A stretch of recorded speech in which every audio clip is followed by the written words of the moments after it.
Le pass sanitaire, je suis contre. Et je voudrais vous dire pourquoi. Il répond à une illusion. Vous, moi, on a notre passe sanitaire Oui. Alors, vous pouvez se dire, c'est fait. Problème.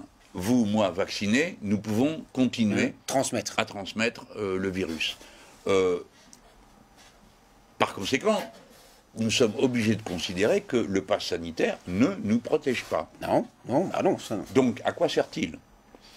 Je peux vous dire quelle est la conséquence du pass sanitaire. C'est les contrôles partout, c'est le fichage généralisé, c'est dans le monde du travail, en tout cas en France, des décisions absurdes, comme la possibilité de licencier des gens qui refusent de se faire vacciner ou d'avoir le pass sanitaire. C'est-à-dire qu'ils refuseraient d'aller se faire tous les jours un test. Mais ce pass, c'est un outil pour faire progresser la vaccination, justement.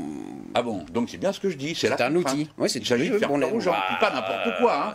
Vous ne pouvez plus entrer ici, vous ne pouvez pas entrer là, là vous allez être contrôlé. Et si vous êtes au travail et que dans votre entreprise on vous dit monsieur, madame, passe sanitaire ou la porte, vous êtes obligé de faire ce qu'il faut pour avoir le passe sanitaire. C'est parce que jusqu'à présent on n'a pas trouvé de meilleur outil que ça pour faire progresser la vaccination. Dans des pays, dans des régions comme Bruxelles, on stagne à des niveaux de vaccination très faibles. Vous êtes en train de me dire, monsieur, je croyais que la démocratie c'était mieux que l'autoritarisme.